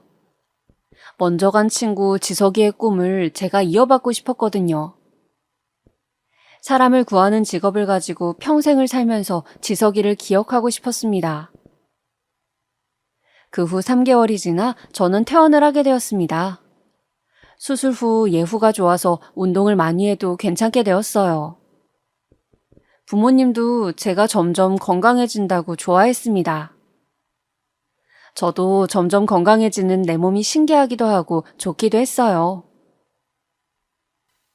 수술하고 오래 입원한 것 때문에 저는 20살까지 고등학교를 다녀야 했는데 저 형이 1년 꿇었다더라, 많이 놀아서 사고를 쳤다더라 하는 괴소문에 시달려야 했습니다. 나중에는 웃으며 넘길 정도로 이골이 나서 그런 이야기를 쑥덕거릴 때면 괜히 힘센 척 공포 분위기도 조성해보곤 했었죠. 물론 사정을 아는 친한 같은 반 아이들은 킥킥대면서 웃었지만요. 그래도 저는 씩씩하게 21살에 대학을 합격하고 대학생이 되었습니다. 아파서 좋은 점이라고 하면 군대를 가지 않아도 되는 점이었어요. 제 병 때문에 저는 면제를 받았거든요. 그래서 다른 친구들이 군대에 갔을 때 저는 그 시간을 영어 점수도 만들고 좀 더 스펙을 많이 쌓을 수 있었죠. 소방관의 꿈을 가지고 있었지만 저는 혹시 사람 일은 모른다는 생각에 소방학과를 지원하지 않고 경영학과를 지원했어요. 제가 소방관을 하려고 하니 엄마가 반대를 하셨거든요. 심장병 때문에 마음 졸이며 산 세월이 지금 생각해도 너무 고통스럽고 괴로웠는데 소방관을 하면 말 그대로 언제 죽을지 모르는 것 아니냐면서요. 부모님의 강한 만류로 저는 일단 경영학과를 가서 취업 준비를 하면서 회사를 갈지 아니면 소방관이 되는 시험을 칠지 결정하기로 했습니다. 저는 집에서 대학을 다니지 않고 타 지역에서 대학을 다녔기 때문에 대학생활 내내 자취를 했습니다. 아무래도 자취생이다 보니 각종 아르바이트를 하게 되었죠. 처음에는 요령이 없어 몸쓰는 알바를 무식하게 했습니다. 치킨집 배달도 해보고 식당에서 산더미 같은 그릇을 설거지도 했죠. 그렇게 몸을 무리하게 쓰다 보니 삭신이 쑤시고 너무 몸이 안 좋아지는 기분이 들어서 저는 관공서나 학교에서 하는 아르바이트를 하게 되었습니다. 학교 도서관 사서일을 보조하는 아르바이트도 하고 또 관공서에서 인구조사원을 모집하는 데도 지원을 했습니다. 인구조사라는 것이 돌아다니며 각 가구당 가족수 같은 것이 전입신고되어 있는 기록과 맞는지 확인하는 작업인데 이를 위해서 직접 집집마다 방문을 해서 이를 확인하는 조사원을 정기적으로 모집을 했거든요. 다행히 제가 채용이 되어 저는 인구조사 아르바이트를 하게 되었어요. 이 일은 말 그대로 발품을 파는 일이었어요. 집집마다 문을 두드리고 문을 열어주면 간단하게 인구조사원이라 소개를 하고 조사를 하면 되는데 문제는 문을 안 열어주는 집이 너무 많다는 것이었죠. 또 정부에서 나와서 하는 것인데 잡상인 취급을 한다거나 하는 그런 일들도 많았죠. 그래도 저는 최대한 안 빠뜨리려고 노력하면서 인구조사를 다녔습니다. 나름 잘 산다는 한 빌라촌에서 인구조사를 하던 때였습니다. 3일째 한 집을 허탕치고 있어서 저는 오늘은 꼭 집에 사시는 분을 만나야겠다 싶어 이른 아침에 그 집을 향해 가고 있었습니다. 그런데 누가 무슨 물건을 태우는지 어디선가 매캐한 연기가 날아오는 것 같았어요. 저는 그 연기가 매워서 몇 번을 재채기를 하며 제가 조사해야 할 그 집의 문을 두드렸습니다. 쾅쾅쾅! 계세요? 정부에서 하는 인구조사원입니다. 문 좀 열어주세요. 아직 출근 안 하셨죠? 끼... 누구세요? 아주머니는 무서우셨는지 고개만 빼꼼 내밀어 저를 보시더군요. 저는 역시 출근 전 이른 시간에 오니 사람이 있다는 생각에 기뻐서 얼른 말씀을 드렸습니다. 인구조사라고 들어보셨어요? 정부에서 실제 전입신고되어 있는 거랑 실제 살고 있는 게 어떻게 다른지 취합하는 건데 여기 서류에 간단하게 표시만 해주시면 되거든요. 작성 좀 해주시겠어요? 아유, 네. 근데 어디 불났어요? 총각 뭐 본 거 없어요? 무슨 연기지 이게? 그러게요. 안 그래도 저도 연기 냄새가 왜 이렇게 나나 했는데 이상하네. 저 위에서 나는 연기 같은데 일단 이거 작성하고 계실래요? 제가 한번 가볼게요. 그렇게 저는 아주머니께 서류 작성을 부탁드리고 그 집보다 한층 정도 더 높이 있는 5층짜리 다세대 빌라 쪽을 향했습니다. 아무래도 그쪽에서 연기가 넘어오고 있는 것 같았거든요. 건물 앞에 도착해 복도로 들어가 보니 점점 연기가 심해지는 게 안 되겠다 싶어서 저는 우선 핸드폰으로 연기가 너무 난다고 아무래도 불이 난 것 같다고 119에 신고를 했습니다. 그리고 복도를 들어가면서 큰 소리로 불이야! 불이야! 하고 외쳤어요. 사람들이 소리를 듣고 하나둘씩 문 밖으로 나가기 시작했습니다. 저는 마침 가지고 있던 겉옷에 물을 적셔 입과 코를 막고 복도 안쪽을 향해 들어갔습니다. 3층 복도 제일 끝집에서 불이 난 듯 싶었습니다. 어마어마한 열기가 느껴지고 있었어요. 젖은 옷을 대고 문을 돌려보니 문 손잡이가 돌아가는 것이 문이 열려 있는 것 같았죠. 저는 안에 사람이 없을 수도 있는데 빨리 빠져나가야겠다 하면서 돌아서는데 갑자기 어디선가 희미한 사람의 목소리가 들리는 것 같았어요. 살려주세요. 그것은 분명히 누군가 간절하게 도움을 요청하는 소리였습니다. 저는 그 소리를 듣고 멈춰설 수밖에 없었죠. 그 순간 제 머릿속에는 분명 갈등이 있었습니다. 어떻게 할까? 지금 내가 나가면 내 한 몸은 무사할 텐데 저 집 안으로 들어가면 그냥 다 죽을 수도 있다.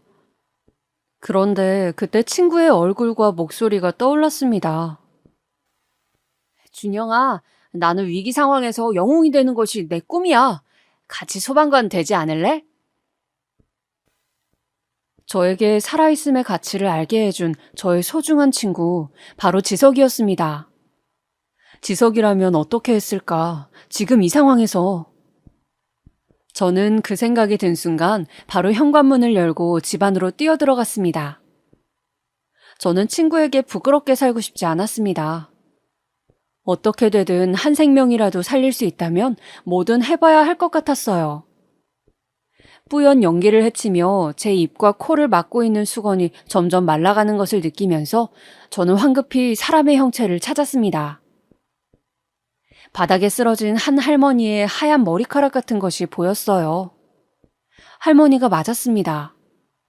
연기에 질식한 상태이신 건지 의식은 없었지만 저는 우선 할머니를 업었습니다. 그리고 필사적으로 달리기 시작했어요. 더 안쪽에 다른 사람이 있을지 모르지만 그 사람까지는 구할 수 없을 것 같았습니다. 이 할머니라도 살릴 수만 있다면 저는 필사적으로 현관문 쪽을 향해 달렸습니다. 분명 짧은 거리인데 화마가 집어삼키려고 다가오는 이 상황에서는 현관문까지의 그 거리가 참으로 멀게 느껴졌습니다. 간신히 현관문 쪽에 다다랐을 때 머리 위에서 뭔가 떨어져 내리는 느낌이 들어 저는 팔을 들어서 막았습니다. 현관문에 나무로 만들어져 있던 어떤 틀 같은 것이 제 팔에 닿았고 저는 화상을 입었죠. 그리고 팔에 부딪힌 뜨거운 나무 조각들이 제 얼굴 쪽으로 떨어져 내렸습니다. 저는 얼굴에 뜨거운 느낌이 들었지만 일단 할머니를 데리고 나가야 하기에 필사적으로 밖으로 나갔습니다. 제가 간신히 건물 밖으로 나가자 소방관들이 들어오다가 저를 보고 저와 할머니를 부축해서 대기하고 있던 119 구급차에 태웠습니다. 저는 정신없이 구급차를 타고 병원으로 갔죠. 얼굴이 뜨거웠고 숨이 잘 안 쉬어지는 느낌이었습니다. 그렇게 혼미한 정신 가운데 저는 할머니가 무사한지 너무 궁금했습니다. 괜찮으셔야 할 텐데. 그리고 마치 드라마처럼 저는 갑자기 눈을 떴습니다. 눈을 뜨자 하얀 형광등 불빛이 보였고 사람들이 왔다 갔다 하는 게 아직 응급실인 것 같았어요. 저에게 의사가 와서 얼굴과 팔에 화상을 심하게 입어서 수술을 해야 한다고 했습니다. 그리고 이어진 고통스러운 수술. 화상 치료가 정말 끔찍한 것은 화상을 입은 피부에 치료를 할 때 정말 피부 껍질이 그대로 벗겨지는 고통을 겪는다는 것입니다.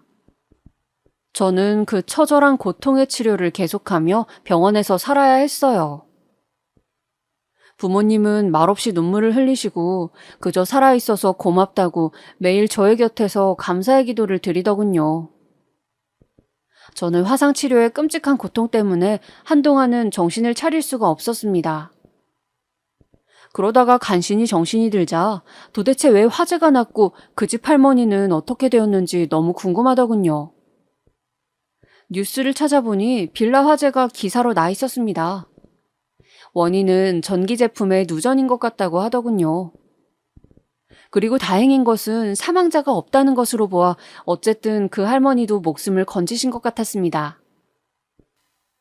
저는 그 할머니는 괜찮으신지 당시 119 구급대원에게도 물어봤지만 그들도 병원까지는 숨이 붙어 있으셨는데 그 후에 어떻게 되셨는지는 모르겠다고 했습니다.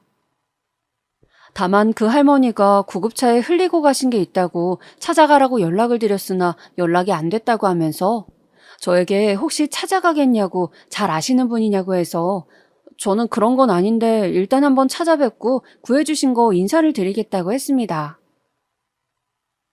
그렇게 해서 찾아간 소방서에서 저는 할머니가 팔에 차고 계셨을 것 같은 작은 묵주 하나를 받아왔죠.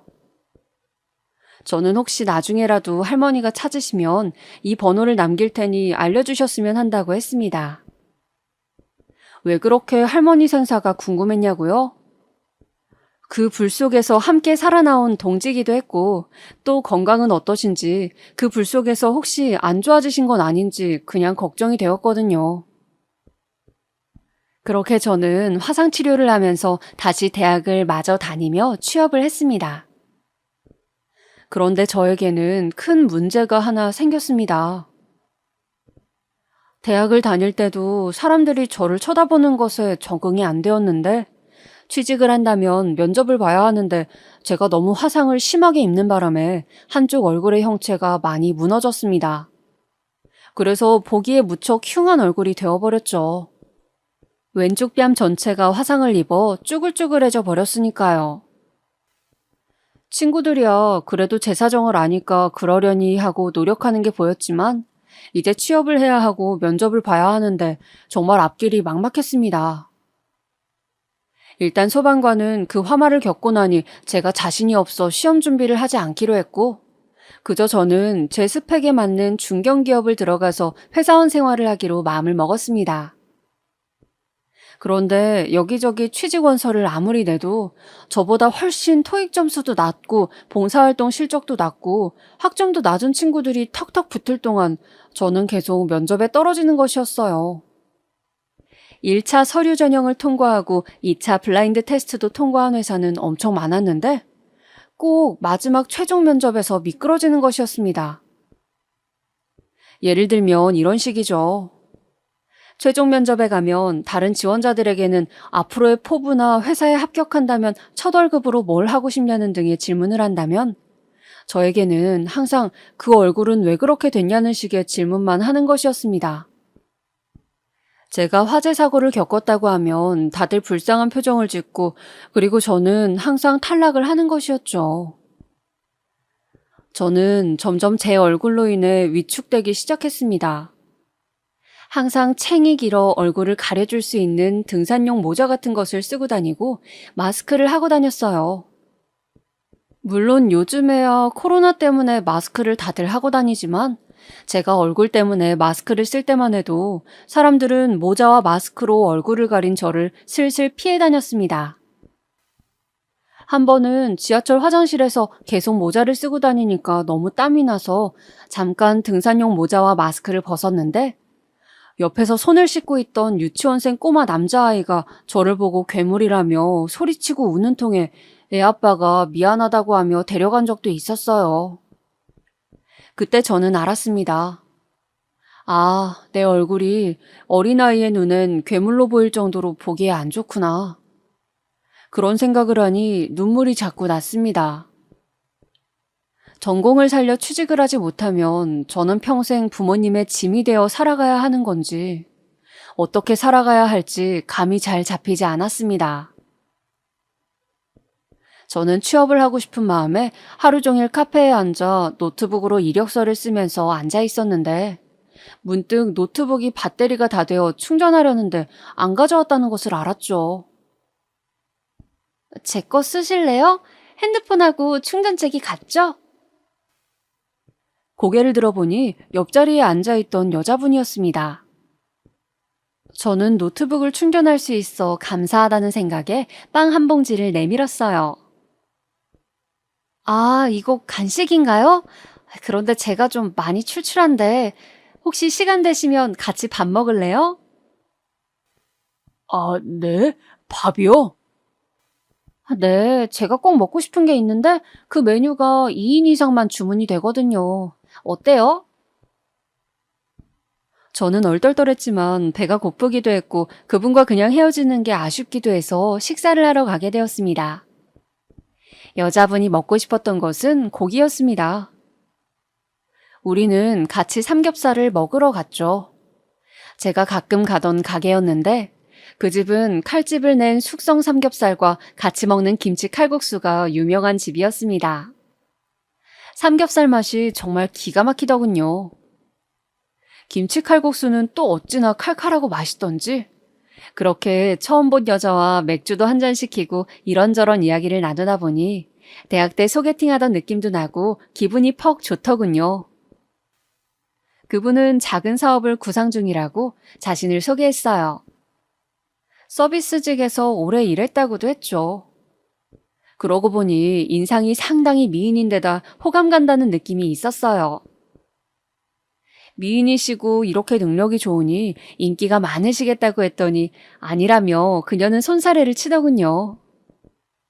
저는 그 웃음이 순박해 보여 더 정이 갔습니다. 저는 그렇게 그녀를 마음에 품게 되었어요. 그녀는 사람은 마음이 중요하다며 제 얼굴에 대해서 전혀 신경도 쓰지 않았어요. 그 후 저는 일주일에 한 번 정도 그녀와 데이트를 했습니다. 소박하게 밥을 사 먹고 서로 고민을 이야기하는 등 특별하지 않고 평범해서 더 빛이 나는 그런 시간들이었죠. 그러다가 우리는 자연스럽게 사귀게 되었습니다.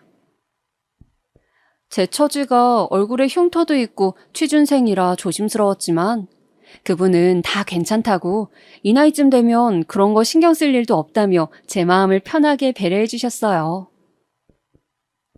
그녀는 저보다 5살 연상이라 제가 많이 의지할 수 있어 좋더군요.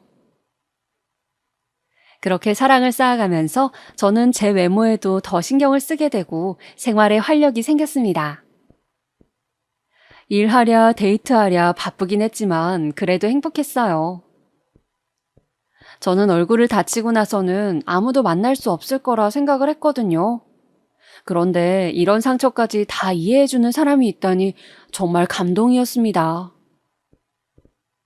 만난 지 6개월 정도 되었을 때 여자친구는 준비하고 있는 가게 자리를 보여주겠다면서 겸사겸사 데이트하자며 저를 비어있는 한 상가 자리로 데리고 갔어요. 여자친구는 이 자리에 고급 고깃집을 오픈할 거라며 저에게 고깃집에서 고기를 손질해줄 사람이 필요하다고 했어요. 지금부터 기술을 배워 그 일을 하면 누구에게 얼굴을 보이지 않아도 되고 고기 다루는 것도 기술이니까 함께 가게를 키워보는 것은 어떻냐고 말했죠. 가게 오픈에 드는 비용은 전부 자신이 부담할 수 있다고 그런 꿈 같은 제안을 했습니다. 그리고 그런 말들 끝에 가장 중요한 말을 하더군요. 저 준혁 씨, 제가 하는 말 오해 말고 들어줬으면 해요. 네, 말씀하세요. 저는 준영 씨가 처음 봤을 때부터 너무 좋았어요. 나이 들어서 이런 감정 너무 부끄럽고 웃기지만 진짜 너무 설레고 준영 씨가 좋아요. 준영 씨 닮은 아이를 낳고 싶어요. 네? 저는 너무 당황스러웠습니다. 워낙 개방적이고 진취적인 사람인 줄은 알았지만 지금 그녀는 저에게 프로포즈를 하고 있었어요.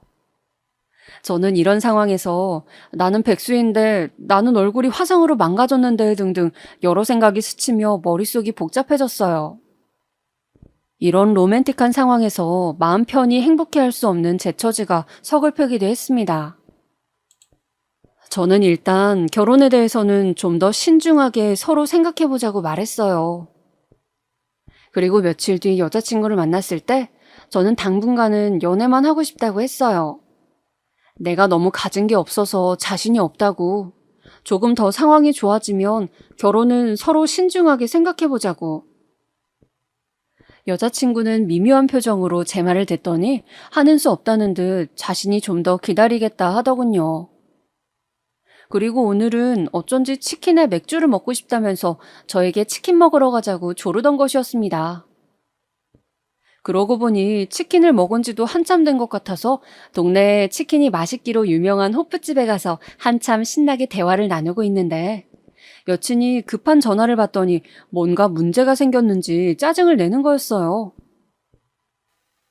아니, 부동산에서 도대체 하는 일이 뭐예요? 진작 말씀해 주셔야죠. 일단 제가 알아보고 다시 전화 드릴게요. 그러고는 전화를 끊더니 아무 말도 없이 긴 한숨을 내쉬면서 그저 맥주만 들이켰습니다. 저는 걱정이 되어 도대체 무슨 일이냐고 물어봤죠. 혹시 뭐 도울 일이 없냐는 말과 함께요.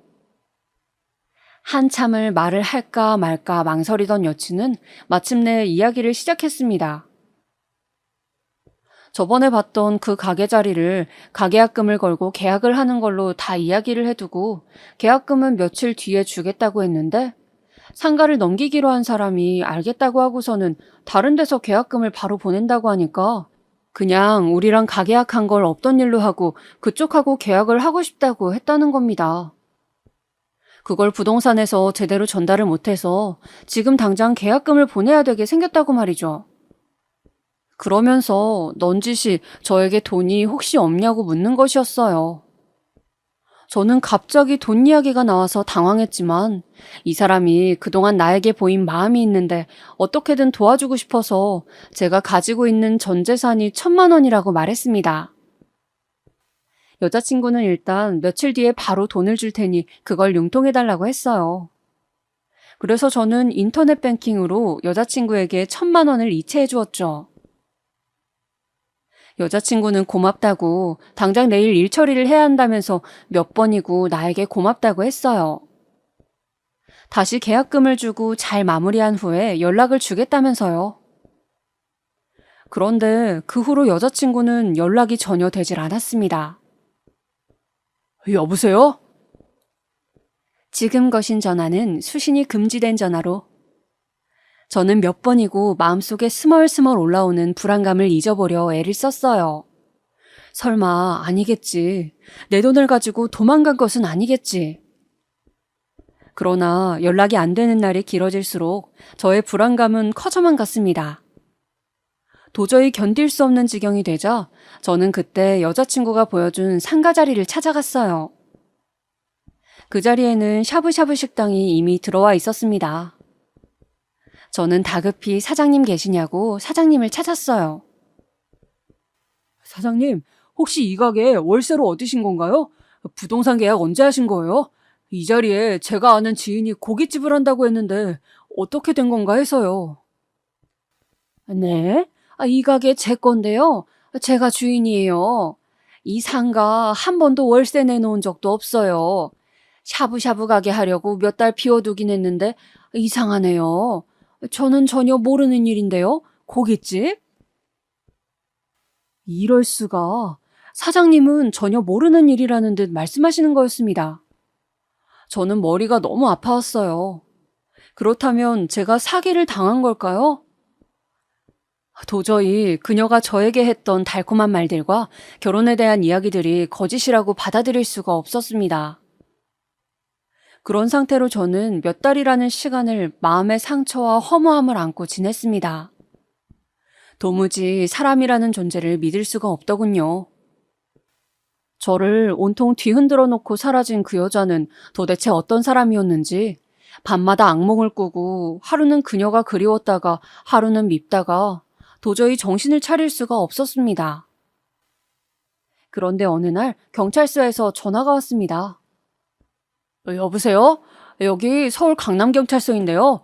혹시 김혜영 씨 아시나요? 김혜영, 여자친구 이름이었어요.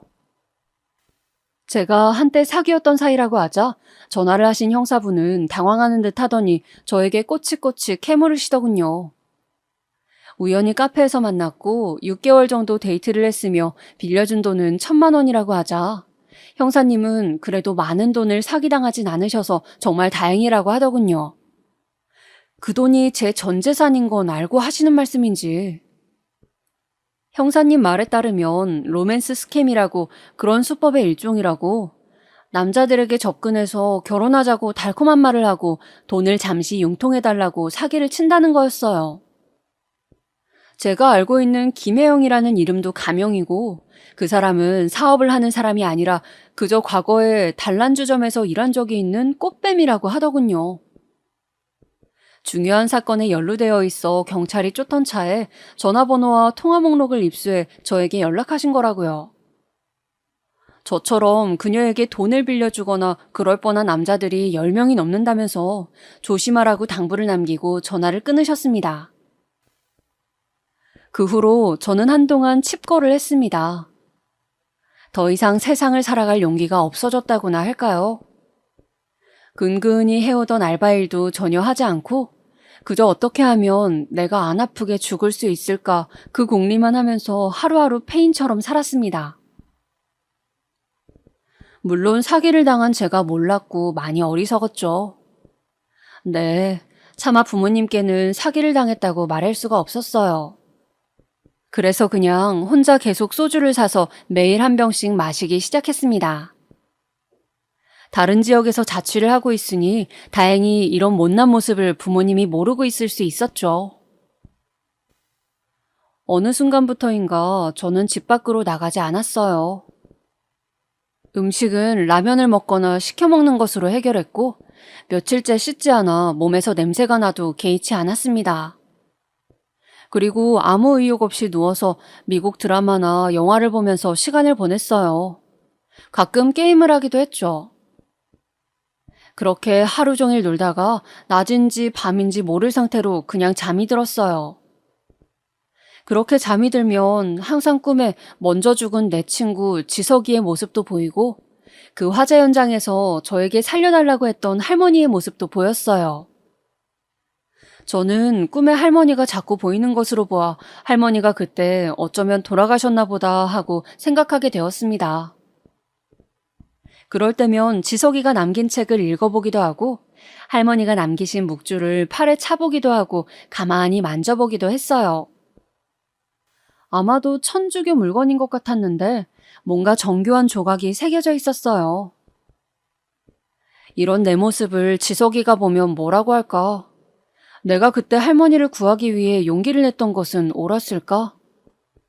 어쩌면 나는 영웅이 될 수 없는 소심인인데 영웅이 되려고 욕심을 내서 이런 벌을 받는 것은 아닐까? 많은 생각들이 내 마음속을 쥐어뜯고 휘갈겼어요. 지석이나 할머니 꿈을 꾸고 나면 잠을 푹 못 자서인지 머리가 아팠어요. 그래서 저는 최대한 생각을 하지 않고 최대한 돈을 쓰지 않은 채 그저 숨만 쉬고 지내기로 했죠. 그렇게 3년이라는 시간이 흘렀습니다. 3년 동안 저는 소위 말하는 백수 생활을 하고 있었어요. 취업 준비를 열심히 해도 어차피 떨어진다는 것을 알고 있어서 의욕도 나질 않았고 사기까지 당해버리니 그냥 이대로 솔직히 말하면 숨이 끊어져 버렸으면 했던 것도 같아요. 그렇다고 내가 스스로 죽기에는 그럴 용기도 없고 그러던 어느 날이었습니다. 쾅쾅쾅. 총각! 총각! 좀 나와봐! 총각! 안에 있는 거 다 아니까 좀 나와! 손님 오셨어! 몇 시일까 시간도 모른 채로 암막 커튼을 친 어두운 방 안에서 문득 문을 두드리는 소리에 잠이 깨었습니다. 부스스한 머리를 긁으며 소리를 무시해보려고 했지만 그럴수록 소리는 더 시끄럽게 들려왔어요. 저는 귀찮았지만 문을 열어보았습니다. 한 일주일 만에 열린 현관문이었죠. 갑자기 밝은 햇빛이 몰려와 눈이 아팠어요. 저는 오른손을 들어 눈을 가린 채로 집주인 아주머니의 얼굴에 눈에 초점을 맞추려고 애를 썼습니다. 간신히 눈이 좀 보이기 시작하자 익숙한 집주인 아주머니의 뒤에 어떤 양복을 말쑥하게 입은 젊은 남자가 보였어요. 안녕하세요, 최준영 씨. 저는 미래회사에서 나왔습니다. 몇 년 전에 저희 회사 이력서 넣으셨죠? 네? 이번에 인력을 추가로 뽑게 되어 오래된 이력서까지 검토한 결과 면접 기회를 드리려고 하는데 어떠십니까? 여기 원서를 드릴 테니 지원 생각이 있으시면 지원 부탁드리겠습니다. 그럼. 그 남자는 자신이 할 말만 하고는 그 자리에서 차를 타고 가버렸습니다. 저는 멍하니 그 사람이 나에게 주고 간 서류 봉투를 바라보다가 문을 닫고 집으로 들어왔습니다. 봉투를 열자 그 안에는 진짜 입사 원서와 지원 일정이 적혀 있었어요. 저는 얼떨떨한 기분으로 그 봉투를 일단 책꽂이 한쪽에 넣어두었습니다. 그리고 며칠이 지나고 저는 엄마의 전화를 받았어요. 여보세요? 우리 아들 잘 지내고 있어? 밥은 잘 먹고 있는 거지?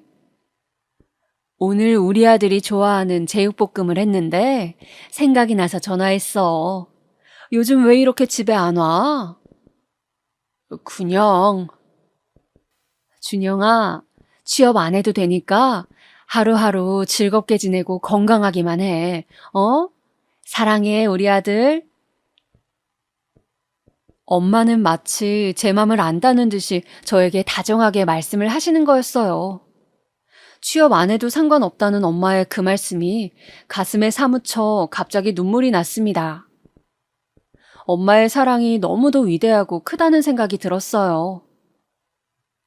저는 전화를 끊고 일어나 가슴을 부여잡고 꺽꺽대며 울었어요. 다른 사람을 구한다고 설치다가 흉측한 얼굴을 갖게 된 나. 이런 나에게 손을 내밀어 준다고 느낀 여자에게 돈을 뜯긴 나. 이런 저의 처지가 한심하고 또 한심해서 죽고만 싶었는데 저에게는 아직도 지켜야 할 세상에서 가장 소중한 것이 있었어요. 바로 저의 가족, 엄마와 아빠였죠. 저는 책꽂이에 있던 원서를 꺼내서 한자 한자 정성껏 작성하기 시작했습니다. 그리고 취업 준비 때문에 아울렛 매장에서 사두었던 꼬깃한 양복을 오랜만에 분무기를 꺼내어 다리기 시작했어요. 옷을 다리면서 다짐했어요. 마지막으로 한 번만 더 최선을 다해 면접을 보자고. 내가 할 수 있는 모든 노력을 다해서 내가 어떤 인재인지 보여주자고. 저는 어느새 저의 부적이 된 할머니의 묵주를 꼭 쥐고 제 결심을 다졌습니다. 그렇게 대망의 면접날이 다가왔습니다. 저는 저보다 3, 4살은 어려 보이는 친구들 사이에서 얼굴에 화상 자국을 가리려고 화장품을 발라 이상한 모습으로 양복을 입고 면접을 봤어요. 주머니에는 할머니의 묵주가 들어있었죠. 이상하게 서류 전형은 필요 없으니 저에게는 면접만 보라고 해서 저는 최종 면접으로 바로 가게 되었습니다. 저의 모습을 보고 다른 지원자들이 쑥덕거리는 것 같았지만 아무래도 괜찮았어요. 어차피 다시 볼 사람들도 아니고 저는 제 면접에만 집중할 생각이었습니다. 드디어 제 차례가 되어서 저는 면접을 보기 위해 몇 명의 지원자들과 함께 방으로 들어갔어요. 방 한가운데에는 회사의 대표님인 나이 지긋하고 풍채 좋으신 분이 앉아 계셨고 양옆으로 회사의 중역분들이 계셨습니다. 첫 번째는 공통 질문이었습니다. 첫 월급을 타서 뭘 하고 싶은가? 이 질문에 대해서 많은 사람들이 부모님 내복을 사드리겠다 또는 업무를 위한 책을 사보겠다고 했습니다. 제 차례가 되었습니다. 저는 제 첫 월급을 형편이 어려운 화상 환자들에게 기부하고 싶습니다. 저와 같은 고통스러운 치료 과정을 겪는 분들에게 작은 힘이나마 보태고 싶습니다. 그리고 저와 같은 화상 흉터가 있는 사람도 사회의 일원으로 당당하게 월급을 받고 기부도 할 수 있다는 것을 보여주고 싶습니다. 저의 대답을 듣고 다른 중역분들은 제 얼굴을 유심히 살펴보시는 듯 하였습니다. 그런데 이상하게도 대표님은 저를 보고 미소만 지으실 뿐 놀란 기색이 전혀 없으셨어요. 그리고 이상하게 그분의 눈가가 촉촉한 것처럼 보였죠. 저는 제가 착각한 것인가 생각했습니다. 취업 준비를 하면서 가장 힘이 되었던 사람이나 물건이 있는지? 두 번째 질문이었습니다. 부모님, 친구 등 다양한 대답이 쏟아졌습니다. 저는 가만히 한쪽 호주머니에 들어있던 묵주를 쥐어보았어요. 드디어 제 차례가 되었습니다. 저에게 가장 힘이 되었던 물건은 바로 이 묵주입니다. 저에게는 아주 깊은 사연이 있는 물건이고 언젠가는 이 물건의 주인분을 만나고 싶다는 마음으로 살아왔거든요. 힘이 들 때마다 저는 이 묵주를 쥐고 여러 가지 소원을 빕니다. 그러면 마음이 편해지고 마치 묵주의 주인분이 저를 응원해주고 있는 것처럼 느껴지거든요. 그때였습니다. 갑자기 대표님이 벌떡 일어서서 저에게 다가오시는 거였어요. 자네, 그 묵주 잠깐 나한테 보여줄 수 있겠나? 아, 네. 놀랍게도 중후한 나이의 대표님은 손을 떨고 계셨습니다. 저는 묵주를 대표님께 건네어드렸어요. 그분은 묵주를 찬찬히 살펴보시더니 가운데 정교한 성모 마리아 조각이 있는 부분에 박힌 보라색 보석을 보고 갑자기 묵주를 붙잡고 눈물을 흘리기 시작하시는 것이었습니다. 모든 사람들이 당황해서 대표님을 바라보고 있었어요. 저도 영문을 모른 채 일어서서 대표님을 바라보았죠. 그런데 대표님이 갑자기 저를 붙잡고 덥석 안으시는 것이 아니겠어요? 드디어 찾았네, 이 사람아. 이 사람아. 아휴, 내가 얼마나 자네를 찾았는지 아는가? 이제야 어머님의 유언을 지킬 수 있게 되었구먼, 이 사람아. 그렇게 대표님은 생판 처음 보는 초면인 저를 끌어안고 계속 오열을 하시는 것이었습니다. 대표님의 울음소리는 너무도 커서 건물 전체가 다 울릴 지경이었어요. 결국 그날 면접은 그렇게 끝나고 저는 대표님과 단둘이 마주 앉게 되었습니다. 너무 울어 퉁퉁 부은 눈을 하고 대표님은 저에게 말씀하셨습니다. 그 묵주의 주인은 바로 우리 어머니일세. 작년에 타계하셨지. 어머니가 그렇게 죽기 전까지 자네를 찾아야 한다고 말씀하셨다네. 생명의 은인이라면서 어떻게 사는지 혹시 형편이 힘들면 도와주고 싶다고 항상 마음에 빚으라고 말씀하셨어. 이럴 수가. 바로 제가 구한 그 할머니가 대표님의 어머니였던 것입니다. 아, 그 화재 당시 괜찮으셨나요? 잘 지내시는지 저도 늘 궁금했는데 저도 소방서 쪽에 찾아가서 묵주를 흘리셨다 해서 제가 가지고 가면서 전화번호를 남겨뒀는데 무사하신지 궁금해서요. 어머니는 그 당시 너무 충격을 받아 잘 기억하지 못하셨네. 묵주를 흘린 것도 그리고 소방서를 찾아갈 생각도 못했지.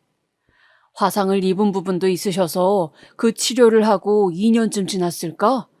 소방서 쪽에 연락을 해보니 당시 일을 기억하는 사람이 없었어.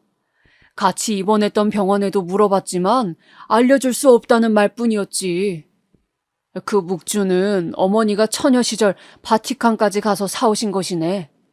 한국에서는 구할 수 없는 모양이지. 그래서 내가 한눈에 자네를 알아봤던 것일세. 그러면 어떻게 몇 년 전에 지원한 저에게 면접의 기회를 주신 건가요? 그건 내가 뒤늦게 얼굴에 화상 흉터가 있는 이력서 사진을 봤기 때문이지. 나이도 우리 어머니를 구한 또래 같아 보이고 어머니를 구한 그 갸륵한 청년도 취업할 때 이런 어려움을 겪을지 모른다는 생각에 자네를 한번 보고 싶었네. 그런데 자네가 바로 그 사람일 줄이야. 아, 그랬군요. 정말 저한테 일어난 일이지만 믿을 수가 없네요. 고맙네. 정말 고맙네. 어머니는 자네 덕분에 천수를 누리고 가셨어. 우리 회사에서 뛰어난 인재로 성장해주게. 항상 내 자네를 눈여겨보고 있을 걸세. 자신의 목숨을 걸고 다른 사람을 구해내는 그 마음만으로 자네는 우리 회사 최고의 인재일세. 대표님은 그렇게 저에게 고액의 연봉과 파격적인 대우를 해주셨고 저는 그렇게 회사에서 제 능력을 펼칠 수 있게 되었습니다. 그리고 저는 과거의 아픔과 상처를 딛고 하루하루 성실하게 회사 생활에 매진하며 살아가고 있습니다. 저의 인생 이야기 어떠셨나요? 제가 오늘 드리고 싶은 말씀은 인생은 그 어떤 드라마보다도 더 우연과 필연이 겹치는 극적인 것이고 또 그 안에서 항상 바른 마음을 가지고 살아간다면 반드시 언젠가는 어둠이 걷히고 빛이 보인다는 것입니다. 지금까지 제 이야기 들어주셔서 감사합니다. 모두 행복한 하루 보내세요.